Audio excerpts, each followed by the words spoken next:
onde veio esse chamado?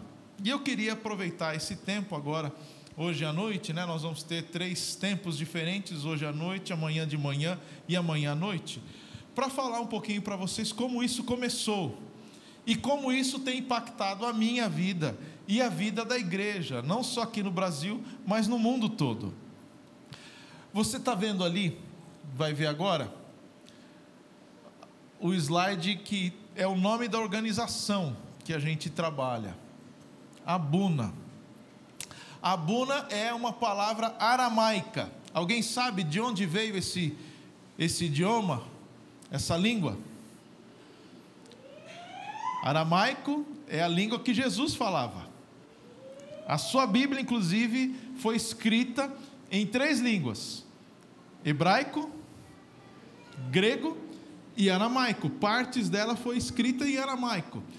E quando Jesus ora ao Pai, dizendo Pai Nosso, a expressão que ele usa em aramaico é Abuna.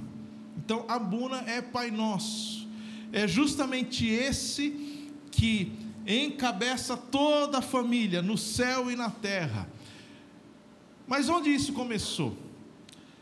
Vou começar do início, como dizem, né? Era 1999, eu era missionário, trabalhava com uma agência missionária, que enviava missionários para a África, e fui convidado para participar de um congresso em Foz do Iguaçu, lá no sul do Brasil, um congresso internacional.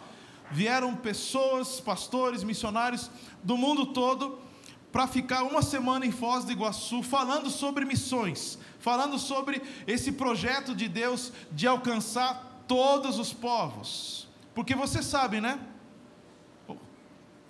Qual é a realidade que nós vivemos? A realidade é essa. O que está escrito ali? Deus tem uma missão. Deus é um Deus missionário. Essa é a realidade.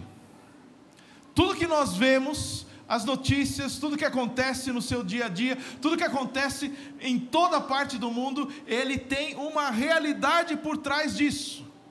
A realidade é que nosso Deus é um Deus missionário. Existe um Deus criador. Esse Deus criador deu seu Filho para resgatar todas as coisas, o céu e a terra. Deu seu Filho para que tivesse adoradores em todos os povos, tribos, línguas e nações. Esse é o Deus missionário. E qual é a missão de Deus? Se Deus é um Deus missionário, qual é a missão de Deus? O que Deus quer fazer? Fazer discípulos de todas as nações. Que mais? O que Deus está fazendo? O que Deus quer fazer? Qual é o final, o objetivo final?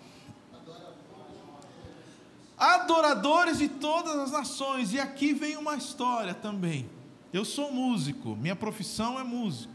Toquei muito dentro da igreja, em grupos evangélicos, e toquei profissionalmente numa orquestra do estado de São Paulo. Mas chegou um momento em que eu tive o chamado para sair da música profissional para o ministério da palavra. E aí uma frase me marcou. Na época eu li um livro de um pastor chamado John Piper. John Piper, um pastor muito conhecido lá dos Estados Unidos. Ele escreveu um livro e uma frase desse livro diz assim, muito impactante: missões existe porque não existe adoração. Vou repetir. Missões existe porque não existe adoração. Porque no momento em que houver adoração em todos os povos, em todas as línguas, aí acabou a missão. Porque a missão é a adoração em toda a terra. Por conta disso, então, eu deixei a música profissional, porque ele também falou para mim, Zé, ele me chama assim. Como é que ele te chama? Ele fala com você? Comigo ele me chama de Zé. Zé, a música você vai ter a eternidade toda. Missões é agora. Então, com base nessa palavra, eu queria dar início a essa conferência missionária, que na verdade já começou com um café, mas oficialmente a abertura aqui agora, dizendo que nós temos um Deus maravilhoso, um Deus lindo, um Deus todo-poderoso, um Deus glorioso, um Deus que criou todas as coisas e que anseia ter a adoração, o carinho, o amor, o relacionamento de pessoas de todos os povos, tribos e línguas. Esse é o nosso Deus, essa é a missão. Qual é a missão de Deus? Vamos lembrar um pouquinho, qual é a base bíblica disso? Vou usar 2 profetas, Isaías e Abacuque. Isaías, no capítulo 6, você vai lembrar, o chamado de Isaías, era um jovem, aproximadamente 22 anos de idade.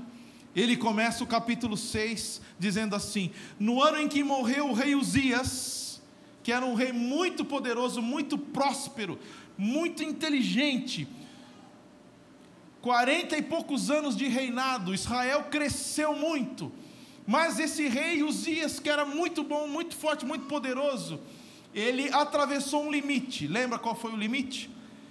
Ele se achava tão bom, que ele quis oferecer sacrifício ao Senhor, entrar no templo oferecendo sacrifício, que era a única e exclusiva responsabilidade de quem? Do sacerdote. E ali ele foi acometido na hora por uma lepra, e passa os últimos anos da sua vida numa capelinha do lado do templo. Um rei que era tão poderoso, tão grandioso, ultrapassou, e aí fica os seus últimos anos ali naquela capela. E aí Isaías diz assim: no ano em que morreu esse rei, o rei Uzias, eu vi o Senhor assentado num alto e sublime trono, e as orlas da sua veste enchia todo o templo. Não era que Deus enchia todo o templo, não era que o manto enchia todo o templo, não, as orlas, as abas, o finalzinho da sua veste enchia todo o templo. E ao seu redor havia serafins, e cada um tinha 6 asas, com 2 cobriam o rosto, com 2 cobriam os pés, e com 2 voavam. E os serafins declaravam uns aos outros, dizendo o quê?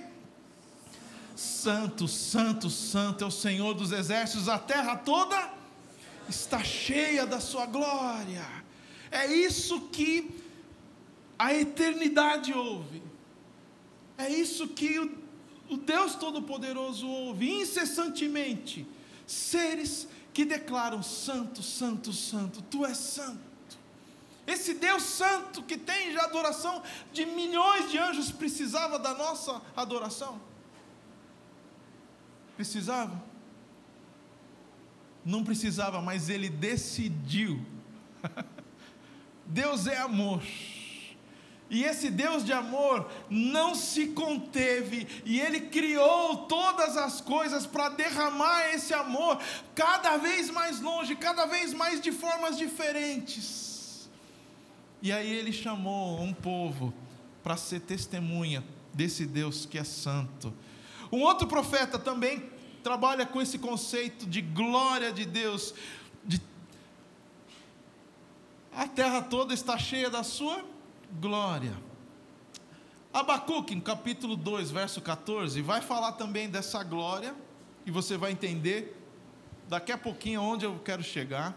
Abacuque é uma conversa. O livro de Abacuque que você tem na sua Bíblia tem 3 capítulos, e é uma conversa do profeta e o Senhor. Só os 2 falam, e o profeta começa dizendo da sua angústia.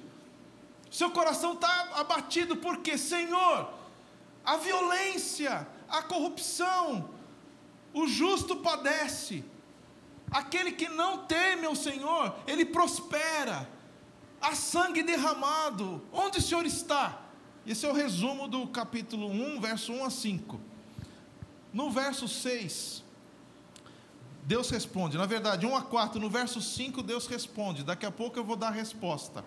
Mas mais para frente, no capítulo 2, 14, uma das respostas de Deus para o profeta é o seguinte: Abacuque, vem cá. A terra se encherá do conhecimento da glória do Senhor, assim como as águas cobrem o mar. Deus está trabalhando ali no coração do profeta, E nas suas respostas, ele está falando para Abacuque: confia, confia, eu sei o que eu estou fazendo. Você está enfrentando dificuldades, você está enfrentando circunstâncias que você acha que está fora do seu controle e que Deus não está olhando. No livro de Abacuque você vai ler, se você quiser, ainda essa noite, você vai ouvir Deus falando ao seu coração: eu tenho controle, eu sei o que eu estou fazendo, confia em mim, confia no meu poder, confia na minha graça, confia na minha sabedoria. No final do livro você vai ver o profeta convertido a esse amor, dizendo: ainda que a figueira não floresça, ainda que não haja fruto na videira, eu louvarei, eu confiarei. Aqui o profeta está convertido, ele já não questiona, agora ele louva. Mas eu estou falando isso por quê? Porque essa glória, ela vem à tona de novo em Isaías, quando ele diz assim: a glória do Senhor se revelará, e toda a humanidade verá, pois o próprio Senhor prometeu. Recapitulando, os serafins dizem: santo, santo, santo é o Senhor, a terra toda está cheia da sua glória. Deus fala para Abacuque: a terra se encherá. Qual é a diferença? Não há 1 centímetro sequer em todo o universo que não tenha a glória do Senhor, amém? Foi Ele que fez, Ele tem a marca digital dEle. Porém, alguma coisa aconteceu com essa criação perfeita. O que foi? O pecado.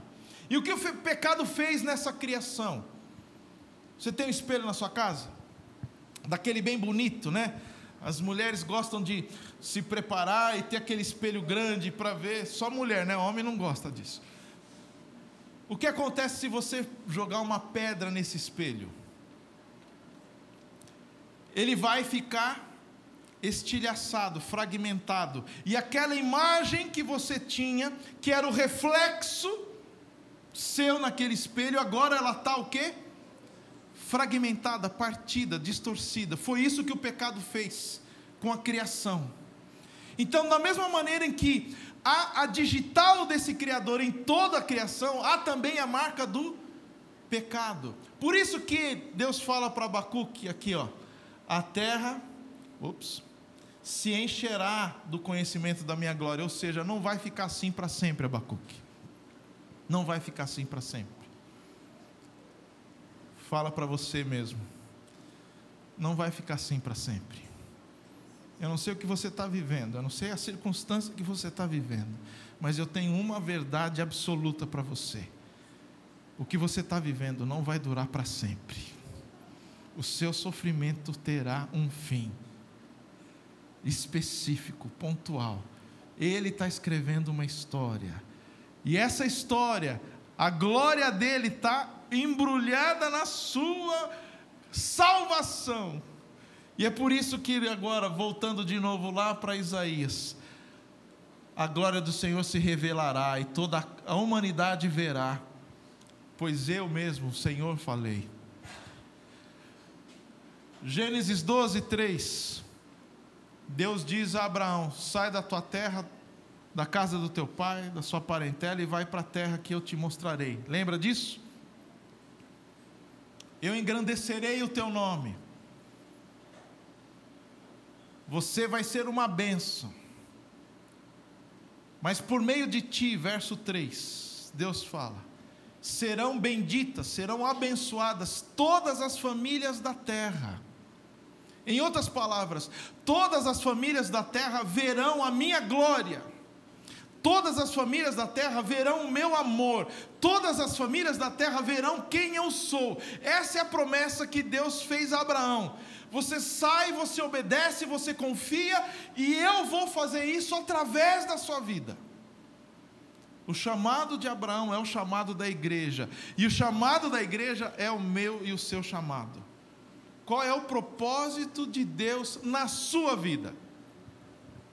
Qual é? Que você seja um canal através do qual Ele se manifeste na sua vida e na vida de outras pessoas. Você é esse canal. Esse é o propósito de Deus, que outras pessoas vejam a glória dEle, o amor dEle, através da sua vida. Assim como foi o chamado de Abraão, é o chamado da igreja, é o meu e o seu chamado. E agora vamos entrar mais para a questão missionária propriamente dita. O Paquistão é um país, uma nação. Dentro do Paquistão existem muitos povos diferentes, na verdade 10 povos. Cada um desse povo fala uma língua, tem uma cultura diferente, tem vestimentas diferentes, são diferentes fisicamente, fisionomicamente são diferentes. Cada um deles tem a sua própria cultura, eles são uma etnia. Já ouviu falar de etnia? Aqui no Brasil nós temos alguma etnia? Quantas etnias temos no Brasil? Nativas, 254 etnias, e tem algumas que não são ainda classificadas, são povos que estão isolados. Pois bem, no Paquistão são 10, no Brasil só de etnias nativas temos quase 260. Cada uma com a sua língua, cada uma com a sua cultura, cada uma com a sua história, cada uma com a sua gastronomia, cada uma com o seu jeito de vestir, cada um com os seus enfeites, diferentemente, um diferente do outro. E qual é o propósito de Deus para elas? Qual é o propósito de Deus para cada etnia dessa aí no Paquistão? Que todas elas conheçam o Senhor. E aí nós vamos para a África, um exemplo, só para ampliar um pouco mais. Continente africano, 54 nações. Vamos falar, fala para mim, o nome de um país africano. Angola, Senegal, Guiné, África do Sul, Sudão, todas essas são países, são nações africanas. Mas, de novo, a Bíblia, desde lá de Gênesis, fala que todas as famílias da terra serão abençoadas, todas as etnias serão abençoadas. Jesus, quando chama os seus discípulos, lá na grande comissão, Mateus 28, lembra lá? Façam discípulos de todas as nações. E aí, o que diz no final? Todas as nações, todas as etnias. Essas são as etnias que a Bíblia fala? Esse mapa está mostrando etnia ou não? Está mostrando países. Mas e se eu te mostrar um outro mapa? Conhece esse mapa? Já ouviu falar desse mapa? Esse mapa são as nações africanas, do ponto de vista bíblico, do ponto de vista etnográfico. Lá em Apocalipse, quando João diz assim: e eis que eu vi uma grande multidão que não se podia contar, e eles eram de todos os povos, tribos, línguas e nações. Lembra disso? João falando em Apocalipse 7. Essas são as nações africanas que estarão conosco louvando ao Senhor. Alguns anos atrás eu tive a oportunidade de estar num congresso internacional de jovens. Então era tempo, né? Faz tempo. De jovens que vieram de muitas nações para celebrar o Senhor. Era um congresso missionário. E era um lugar grande, tinha lugar do templo e tinha uma galeria. E eu estava na galeria. E lá embaixo, enquanto o louvor estava tocando, por falar em louvor, glória a Deus pela vida dos músicos e adoradores aqui. Vocês me abençoaram muito. Fecha parênteses. Tinha um grupo lá no meio, e eu via lá da galeria, e esse grupo era um grupo mais ou menos de umas 10 pessoas, e eles estavam lá com vestes diferentes, coloridas, e eles louvavam pulando. E eu assim olhando lá, e aquele negócio, e o louvor, tá, e eles pulando o tempo todo. No final, não resisti, né? Fui lá, fui procurar quem eram. Eram africanos de uma etnia chamada Maasai. Já ouviram falar dos Maasai? Os Maasai são guerreiros, São homens e mulheres muito grandes, muito esguias, 1,90 m, são caçadores, eles têm o seu gado, e quando o leão vai atrás do gado dos Maasai, eles vão para cima com lança, pega leão na garra, na unha, são guerreiros. E aí a gente perguntou, então, no louvor vocês estavam pulando, né? Ficam pulando o tempo todo, por quê? Aí eles falaram, na nossa cultura, entre as tribos Maasai, nós fazemos uma seguinte competição. Quando a gente encontra com uma outra tribo, vai em direção a outro povo, Maasai mesmo, mas numa outra vila, a gente entende que cada vila tem o seu próprio Deus, sua própria divindade, seu próprio espírito. E aí a gente chega, e uma maneira de fazer uma competição entre nós, para não matar uns aos outros, a gente faz uma competição de quê? Quem pula mais alto. Quem pula mais alto tem o Deus mais forte. Aí eu falei, que interessante. Aí eles falaram, aí nós nos convertemos a Cristo, o Rei dos Reis, o Senhor dos Senhores. Ele é o grande Deus. Então, quando a gente louva, a gente tem que pular alto, muito alto, para que todos saibam que Ele é o grande Deus. Esse é o jeito Maasai de falar de Deus. Agora você imagina todas essas culturas, as esculturas, as pinturas, os coloridos, as músicas, as danças, tudo isso convertido, adorando ao Senhor. Você quer ir para o céu? Algum tempo atrás eu estava em Brasília, estava falando sobre isso, e uma vovozinha estava no primeiro banco aqui, e depois ela disse assim, pastor, eu nunca tinha pensado no céu desse jeito.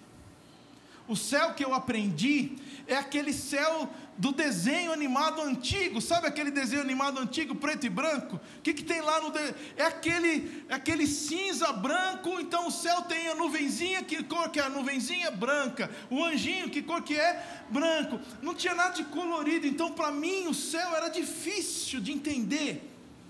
E o meu neto me perguntou essa semana, como que é o céu, vovó? E eu fiquei sem saber. E agora eu vou falar para ele que o céu vai ser um barato. O céu vai ser colorido, o céu vai ser festivo, o céu vai ser bonito. Ela tinha acabado de se converter ao céu. Sabe por que a igreja não evangeliza? Muitas vezes é porque ela não tem essa visão do céu e da glória, essa visão missionária. Porque se você tiver essa visão missionária, você não consegue ficar calado, porque a melhor coisa que uma pessoa pode ter, pode saber, é ter contato com esse Jesus que tem tudo isso para nós. Amém? Não se envergonhe, não se apequene, não limite a visão de Deus. A Bíblia é clara, eu criarei novos céus e nova terra. E esses novos céus e nova terra vão ser maravilhosos. Se essa criação já tem essa glória, imagina tudo isso revestido agora com a glória de Cristo. Você acha que vai ser legal ou não? Como aquela vovozinha falou, vai ser um maior barato. Você quer fazer parte disso? Aí está Abacuque 1:5. A primeira resposta que Deus dá para aquele profeta que estava falando assim: Senhor, eu não sei o que está acontecendo, parece que o Senhor não está no controle. Deus fala para ele no verso 5: levanta os teus olhos e contemple as nações. O verbo ali é presta atenção cuidadosa. Levante os olhos e preste atenção cuidadosa nas nações, porque eu estou nos seus dias fazendo uma coisa tão grande, e o hebraico é muito forte, tão enfático, que podia dizer assim: eu estou fazendo nos seus dias uma coisa tão grande, mas tão grande, mas tão grande, que você não acreditaria se fosse contado. Abacuque 1:5. esse verso está se repetindo hoje, na nossa geração. Nos nossos dias, Deus decidiu derramar o seu amor, a sua glória em muitas nações, como nunca antes na história. Vou dar alguns números para você, alguns dados. Nunca antes na história houve um movimento de oração, de intercessão, como nunca antes. Nós vivemos hoje um movimento conectado global de oração. Exemplo: há 20, 30, 50 anos atrás, 100 anos atrás, 200 anos atrás, quando a igreja mandava um missionário, ela tinha a responsabilidade de orar pelo missionário, mas ela não tinha a informação do missionário. As cartas levavam meses, anos para chegar. Muitas vezes a igreja estava orando pelo missionário, o missionário tinha morrido no caminho, ela não sabia. Hoje em dia, o missionário tem uma dificuldade, tem uma oportunidade, vai fazer uma visita, ele manda um zap para o grupo de oração da igreja, e tem centenas de pessoas orando pela visita que ele vai fazer amanhã. O filho de um missionário está doente, está com uma febre, não sara, não sabe o que é, ele manda um e-mail para uma rede de intercessão que tem lugar em vários países, e tem gente orando 24 horas por dia, 7 dias por semana, todos os dias do mês. Nós nunca tivemos um movimento de oração tão conectado, tão forte. E o que acontece quando a gente tem um movimento de oração forte? Deus decidiu se mover através da oração do seu povo. Amém? Por que você acha que Deus, nesses dias nossos, permitiu essa interconectividade, essa hiperconectividade? Por que Ele decidiu isso? Porque Ele quer acelerar o seu plano. Deus está com pressa. Quem tem ouvidos para ouvir, ouça o que o Espírito diz à igreja.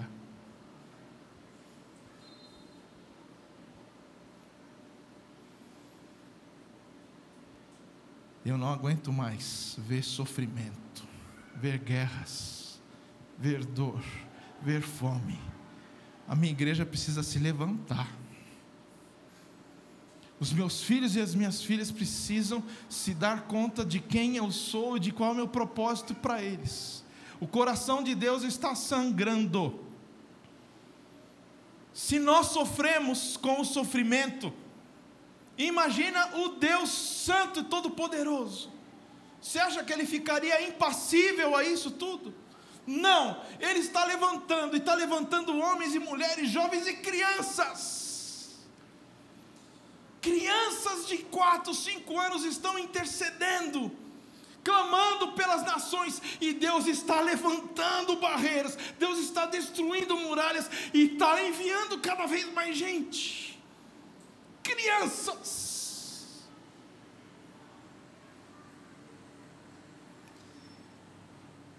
Há alguns anos eu estava no Líbano, no Oriente Médio.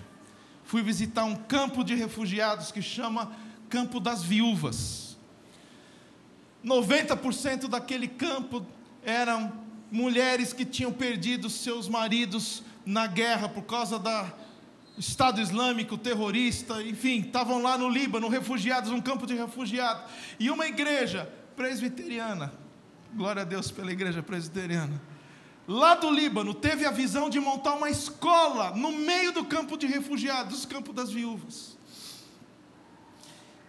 E lá nesse campo, lá nessa escola, havia professores voluntários que se revezavam de manhã e de tarde.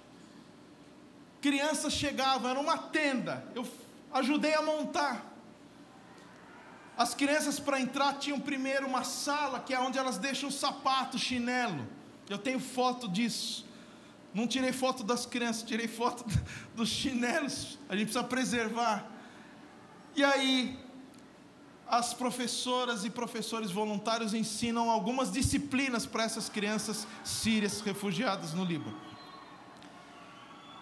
árabe, inglês, matemática e ciências. Quantas matérias eu falei que elas ensinam? 5. Faltou uma. Árabe, inglês, matemática, ciências. Qual é a 5ª matéria que elas ensinam? História de Jesus. Para as crianças. Vai para o Evangelho, conta a história, as crianças fazem uma encenação, as crianças gostam de participar, enfim, estão lá, 1, 2, 3 meses.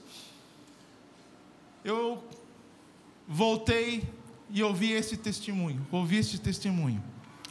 Uma daquelas crianças, quando chegou na sua barraca, no final do dia, seu pai havia caído de um patamar, de uma laje, estava construindo, participando, de uma construção, empregado, caiu e fraturou a coluna cervical. Foi levado para o hospital mandou ele de volta, fez o raio-x que tinha que fazer, diagnosticou fratura da cervical, não tem jeito, não vai andar nunca mais, vai embora, pode ir, não tem dinheiro para ficar tratando refugiado. O Líbano tem 70% da sua população de refugiados. É o maior país em proporção de refugiados por cabeça. Mais de 70%. Enfim, levam esse homem de maca para dentro da barraca. A criança chega em casa depois da aula. Vê o seu pai daquele jeito. Pergunta o que aconteceu. E a mãe chorando, os outros irmãos chorando. E a mãe fala: o papai está doente, ele não vai andar mais, nunca mais vai poder andar. E a criança que tinha ouvido das histórias de Jesus, fala para a mãe: mamãe, vamos orar para Issa? Issa é Jesus em árabe. Porque hoje à tarde a professora falou lá na escolinha que Issa curou um homem paralítico. E a mãe, que é muçulmana, a família toda muçulmana, conhece Jesus como um profeta, não conhece Jesus como filho de Deus. Nunca orou por Jesus, para Jesus. Mas a criança falou: vamos orar, mamãe, isso pode curar o papai. E aquela criança ora. E na manhã seguinte aquele homem levanta-se da cama como se nada tivesse acontecido. E esse testemunho incendeia aquele campo de refugiados. Aquelas crianças começam a falar para todo mundo que Issa curou aquele homem.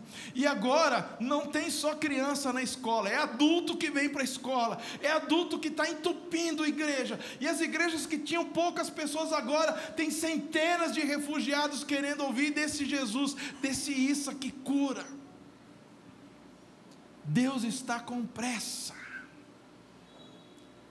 Nós temos o maior movimento de oração, nós temos o maior movimento de tradução da Bíblia. Antigamente, para você traduzir um evangelho, um capítulo, você demorava meses e anos. Mas já quando eu entrei na carreira missionária, estava nos Estados Unidos aprendendo inglês, fui morar numa aldeia, num condomínio que só tinha missionário aposentado, velhinhos que tinham vivido na África por 20, 30, 35, o pré-requisito era pelo menos 25 anos de África para poder viver naquele lugar, e eu fui lá aprender inglês com um desses professores. Olha o privilégio. Tinha reunião de oração, e na reunião de oração eles recebiam e-mails dos missionários novos que estavam no campo, trabalhando nos lugares que eles já estavam trabalhando há anos. Então toda a tecnologia, todo o conhecimento que eles acumularam agora, eles estão passando para frente. E a gente tinha reunião de oração, e eles diziam assim: olha só, existe uma dúvida, em Lucas no capítulo 3, verso 10, qual palavra eles podem usar?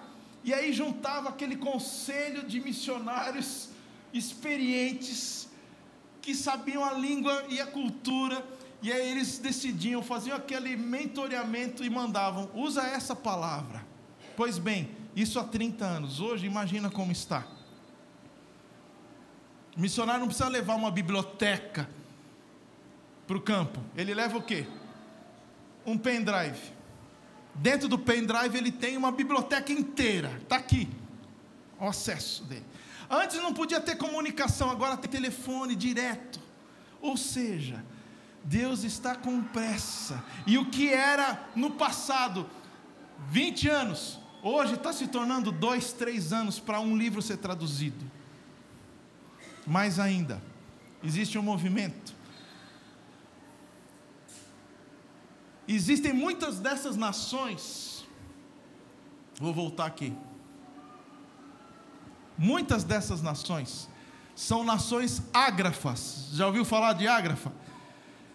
São línguas que não foram escritas ainda. São faladas, mas não foram escritas. Por exemplo, muitas das nossas etnias aqui no Brasil, as tribos, elas têm uma língua, a língua está viva, mas ninguém nunca escreveu essa língua. Um dos trabalhos do missionário é aprender a língua, decodificar, escrever para poder traduzir a Bíblia.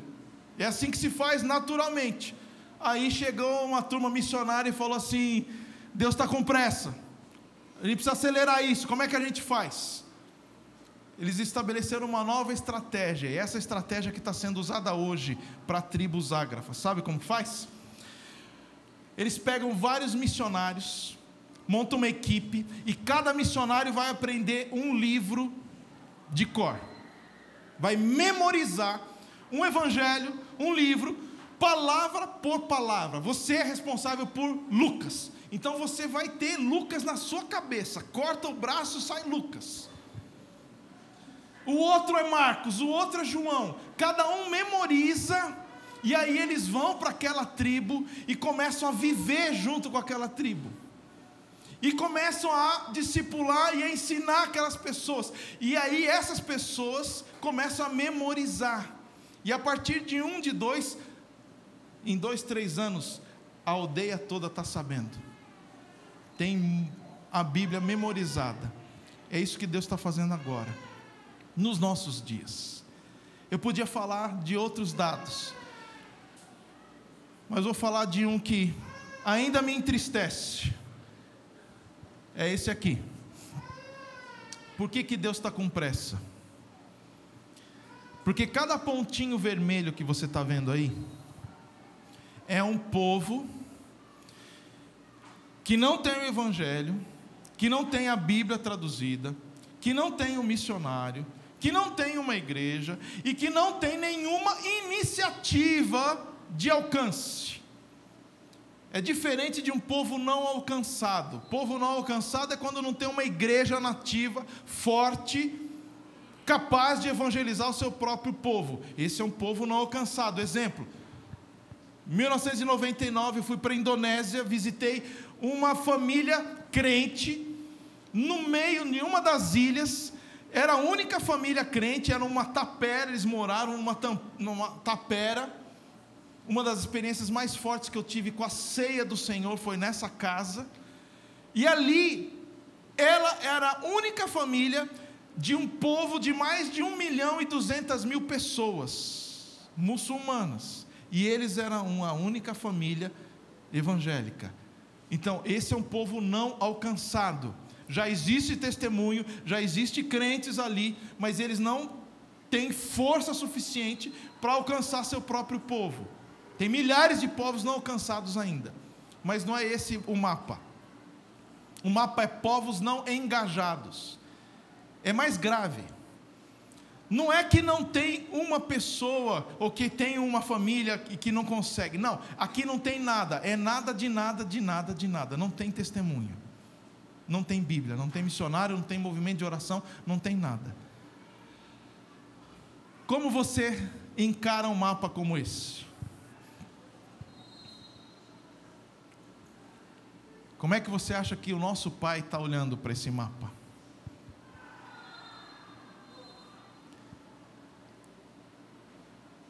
Aqui no Brasil, você lembra o número que eu falei de etnias que nós temos? 254. E se eu falar para você que dessas 254, existem mais de 100 que não têm testemunho evangélico? E se eu falasse que dessas 100, 20, 30, 40 estão pedindo missionários. Pedindo. E não tem missionário indo. O que você me diz disso? Há alguns anos, no norte do Brasil, Amapá. Sabe onde fica o Amapá? Qual a capital do Amapá? Macapá. Tem um rio chamado Macapá, daí o nome da capital e do estado. Pois bem, existe uma tribo indígena chamada Wayampi. Diz comigo, Wayampi. Alguns anos atrás, uma das missões brasileiras estava mandando um casal de missionários para a tribo Wayampi. O nome do cacique chamava-se Matapi. Está ficando divertido, né? Como chama o cacique? Matapi, da tribo do estado Amapá, que tem o rio que chama Macapá, que dá o nome à capital. Vocês estão bem de geografia, muito bem. Pois bem, a missão estava mandando um casal de missionários. E para celebrar esse momento, o diretor nacional da missão Novas Tribos, pastor Eduardo, foi junto com o casal de aviãozinho e chegou lá. Quando ele chegou, havia uma comitiva de índios chefiadas pelo cacique que chamava como? Matapi.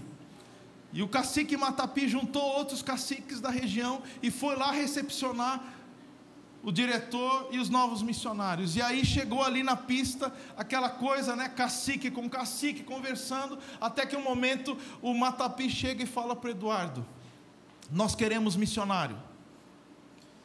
E o Eduardo fala: está aqui o casal, nós estamos trazendo um casal de missionários. E o cacique diz assim: não, esse casal vai trabalhar do lado de baixo do rio, a nossa aldeia é do lado de cima do rio, a gente quer missionário. E o Eduardo falou: nós não temos gente agora para mandar, agora a gente está mandando esse casal que vai trabalhar aqui. O Matapi, mais enfático, diz assim: nós queremos missionário. Quanto custa o missionário? Para quem conhece um pouco de realidade indígena no Brasil, vocês sabem que muitas tribos têm a sua reserva, e dentro da sua reserva eles plantam muitas vezes soja, plantam outras coisas, eles vivem bem, exploram a madeira, enfim, tem o seu dinheirinho lá. Alguns têm muito dinheiro, inclusive. E o cacique Matapi pensou assim: eu tenho dinheiro, se o problema é dinheiro, quanto custa eu pago. Raciocínio lógico de cacique, certo? Aí o Eduardo falou para ele: não, não é questão de dinheiro, nós não temos missionário.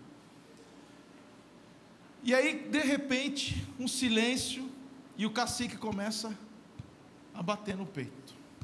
Você sabe o que significa esse gesto?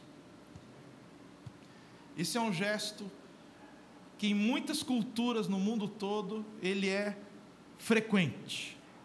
É um gesto de luto. Quando você vai, eu já vi isso em vários lugares, por exemplo, ver um cortejo fúnebre, um enterro, as pessoas vão atrás chorando e batendo no peito, se lamentando. Esse é um gesto de luto, de dor, angústia. E esse cacique começa a bater no peito, e ele fala uma frase teológica. Ele diz assim: eu sou um desgraçado. Eu sou um desgraçado, não tem missionário para minha aldeia. Por que essa frase é uma frase teológica? O que significa a palavra desgraçado? Sem acesso à graça. Eu não tenho a graça, eu não conheço a graça, eu sou um desgraçado. E por que eu sou um desgraçado? Porque não tem missionário para minha aldeia. Olha o que o Espírito Santo estava fazendo ali. Agora eu lhe pergunto: você sabe, você tem ciência de que, assim como essa tribo, existem dezenas de tribos pedindo missionários? Um outro exemplo: numa outra aldeia, uma outra tribo no Mato Grosso. Uma missionária americana, trabalhou muitos anos, 20, 30, 35 anos. Os seus filhos cresceram, saíram, foram para outros lugares. Seu marido morreu, ela permaneceu. E aí chegou um momento, ela teve um derrame, um AVC, ficou paralisada, metade paralisada, não conseguia falar direito, não quis sair da aldeia. E a missão falando, você precisa sair, você está muito sozinha, você está muito velha, não tem como você ficar aí. E ela fala assim para a missão, eu só saio daqui quando vocês enviarem um novo casal de missionários.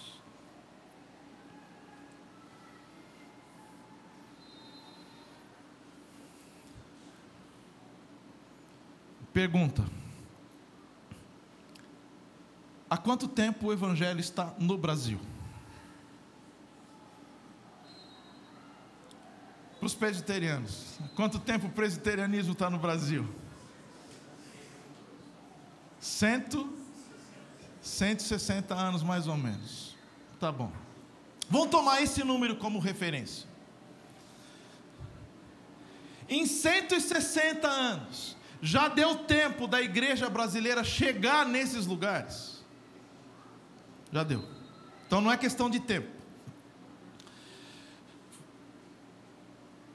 A falta de recursos na nossa igreja brasileira, que nos impede de pregar o evangelho para essas etnias, a falta de recursos, falta de dinheiro.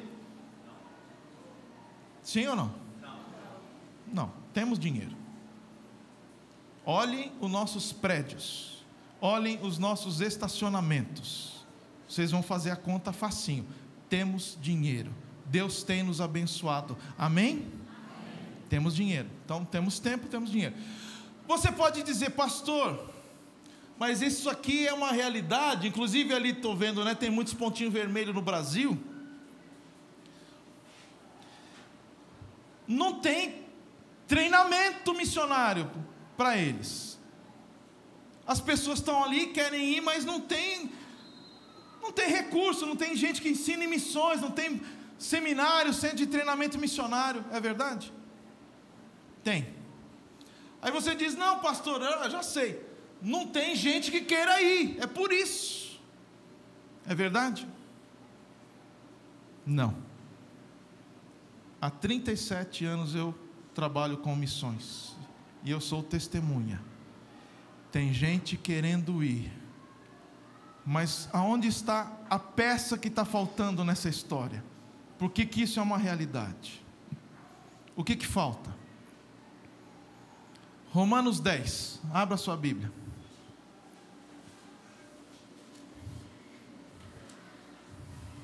Você já sabe a resposta, né?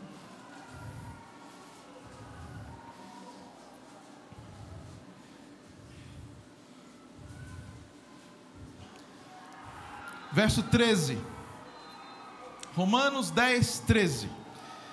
Porque todo aquele que invocar o nome do Senhor será salvo. Como, pois, invocarão aquele em quem não creram? E como crerão naquele de que não ouviram falar? E como ouvirão se não houver quem pregue? E como pregarão se não forem enviados? Essa é a chave. Não existe ação missionária se não houver uma igreja que envia.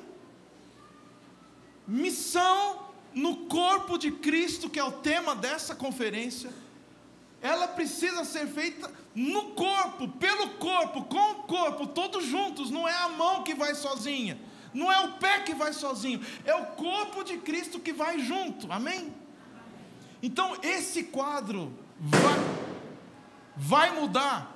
É o Rojão que está celebrando que vai mudar. Esse quadro vai mudar quando nós, igreja, priorizarmos o que está em prioridade no coração do Pai.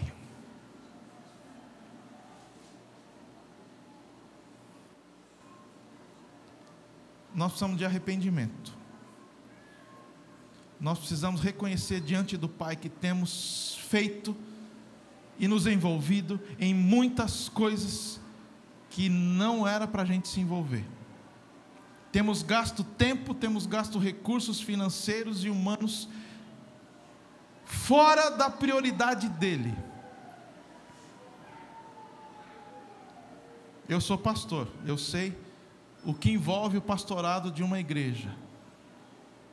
Eu sei o nível de decisão e a dor muitas vezes daqueles que pastoreiam e administram.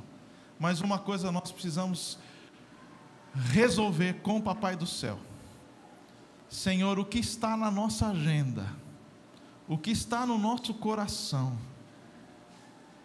que nos impede de andar mais rápido, que nos impede de andar mais leve, que nos impede de chegar até eles. Você percebe que é uma equação que, se alguma coisa não for mudada, não vai mudar? Se a gente continuar fazendo as coisas da mesma maneira que nós fizemos até hoje, nós vamos ser atropelados pelo que Deus está fazendo, nós vamos ficar de fora. Aliás, já estamos em muitos lugares, a igreja já está fora do que Deus está fazendo. Isso é o tema de amanhã cedo, tá? Estou dando spoiler para você voltar. Como não ficar fora daquilo que Deus está fazendo nos nossos dias, amanhã. Mas hoje, eu queria chamar você a uma oração muito pessoal. Pai, eu não quero ficar em paz com esse quadro. Eu não quero me acomodar. Me mostra, me fala, de que maneira eu posso me juntar ao Senhor, ao Teu Espírito, para que muito em breve isso não exista mais. Você acha que a igreja brasileira pode dar conta de todos esses pontinhos vermelhos que tem ali no nosso Brasil?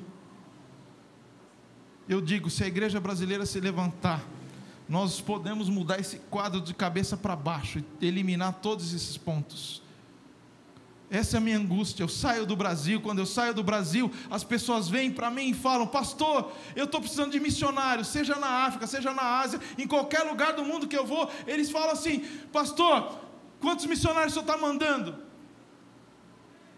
Porque a gente sabe, eu fui envergonhado uma vez em Singapura, num congresso missionário estratégico, 120 pessoas, líderes de missões, e aí abriu-se uma oração, um período de oração, microfone, 3 microfones lá na frente, e aí as pessoas iam orar por missões, e uma moça, que eu não tive coragem de abrir os olhos e olhar para ela, mas ela olhou assim: Senhor, o Senhor tem abençoado tanto o Brasil, já foi investido tanto no Brasil, o Brasil tem tantas igrejas, o Brasil tem tantas missões, Senhor, levanta o Brasil, Senhor, sacode o Brasil, para que o Brasil seja a bênção que Ele é para outras nações. E eu estava ali, pequenininho,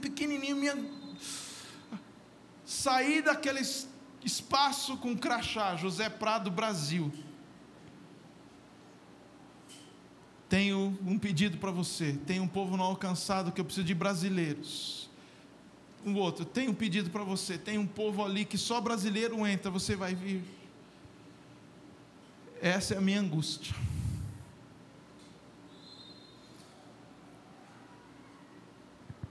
Por isso que eu estou repartindo essa angústia com você. Mas vamos terminar de uma maneira diferente? E se eu falar para você que anos depois desse cacique Matapi pedir missionário, eu estava numa aldeia também, uma vila no interior do Maranhão, Barra do Corda. Já ouviu falar de Barra do Corda, Maranhão? Tem algum maranhense aqui? Não temos. Barra do Corda, interior do Maranhão, numa igreja pequenininha. Eu preguei e contei esse testemunho. No final veio um casal de missionários jovens, falaram assim: nós acabamos de nos formar no centro de missionário da nossa denominação, e aqui está o pastor, aqui está a nossa liderança, a gente conversou e nós queremos nos dedicar a esse povo, nós vamos lá pregar o evangelho para aquela aldeia. E já estão lá há vários anos, e hoje já tem missionário naquela aldeia. Eles não são mais desgraçados. Quando a igreja se levanta, quando o povo de Deus responde, nós somos o povo mais bonito e mais forte da face da terra. Amém? O Senhor Jesus disse assim: eu edificarei a minha igreja, e as portas do inferno não prevalecerão contra ela. E eu digo a você, nenhum obstáculo que você possa imaginar aí na sua mente, que te impeça de dedicar a sua vida ao Senhor, a missões, é mais forte do que o poder dele na sua vida, no Santo Espírito de Deus. Nenhum obstáculo é mais forte do que a ação dele na sua vida. Se você nessa noite decidir assim: Senhor, eu quero fazer parte dessa resposta, não vai ter para ninguém. Maior é aquele que está em nós, daquele que está no mundo. Feche os seus olhos, faça a sua oração.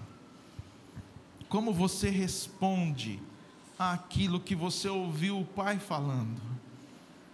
No meio dessas minhas palavras, eu tenho certeza que o Pai tocou você em alguma coisa. Como você responde? Qual é a tua oração? Com as suas palavras.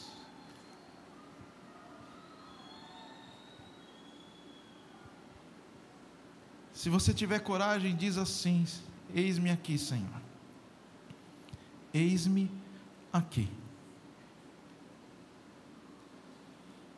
Se for preciso, Senhor, faz de novo.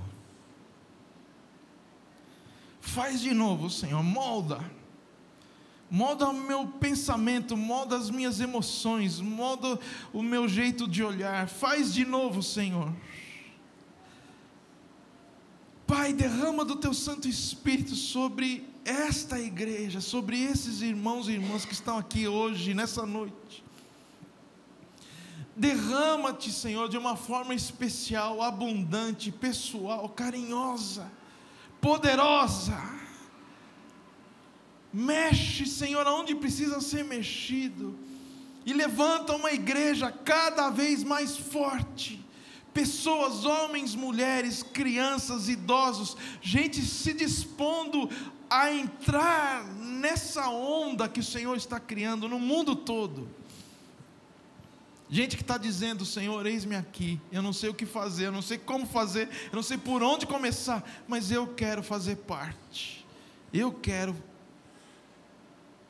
seguir as tuas pegadas, em direção a essas nações. E juntos, como igreja, nós vamos celebrar, para a honra e glória do teu nome, Jesus.